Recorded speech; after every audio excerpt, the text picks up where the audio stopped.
Hello, my name is Dalen. I'm going to be giving you guys a review of one of my favorite games, Dragon Ball Z Kakarot. The game was developed by CyberConnect 2, aka CC2, and the game was produced by Bandai Namco.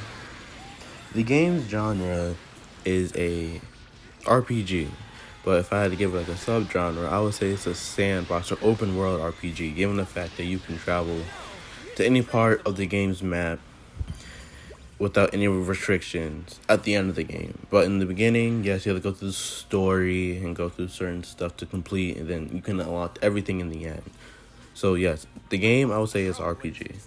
The game is a 3D adaptation of Japan's most famous anime slash manga called Dragon Ball Z.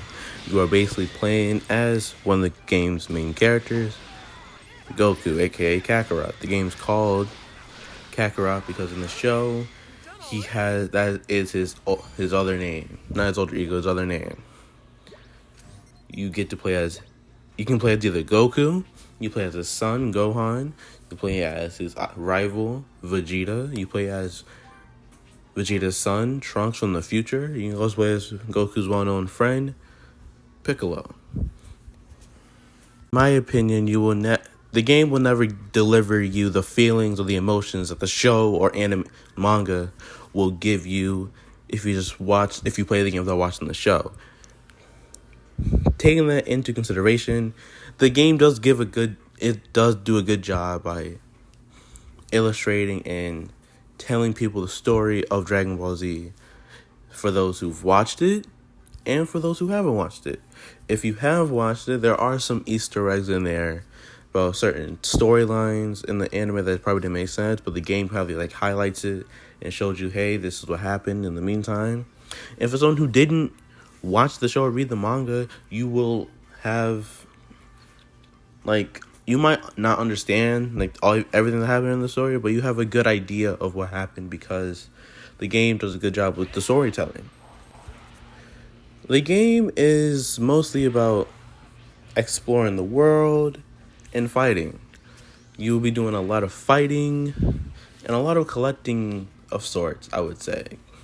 Have Goku's wife make you some food, and that can level you up and give you a certain percentages of boosts. Like, you have a 15% attack boost after eating some food. You can have Vegeta's wife, Bulma, make you a car or make you another gadget that can help you transport yourself around from within maps. The battles or the fight sequences in the show are not turn-based. They're more just, you could say strategy, because you have to equip yourself with the moves of your liking.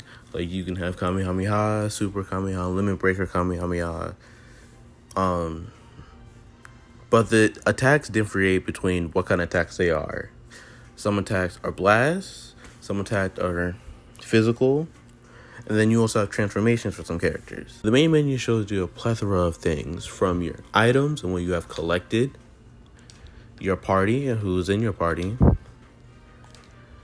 the characters that you have that you can put in your party, or the characters that you can level up or quit attacks to, the story, what you have completed and what you have not completed,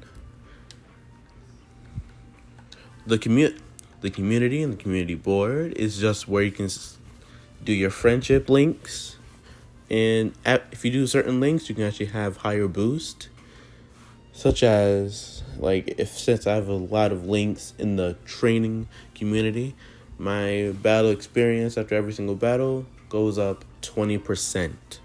So if you add more people to your communities, you have bigger boost. The graphics and sounds and background music all gives you that Dragon Ball aesthetic that you would normally feel inside the game. The animation, in my opinion, could have been better in certain cutscenes, but overall the animation looks pretty good. It doesn't show you everything that the Dragon Ball story has to show you if you're watching or reading it. So that is one problem I had, because you were missing a lot of stuff in the game. I felt like the game development team was trying to get through it quickly to meet a deadline. That was just me personally. Another problem I have is comparing this game to other RPGs.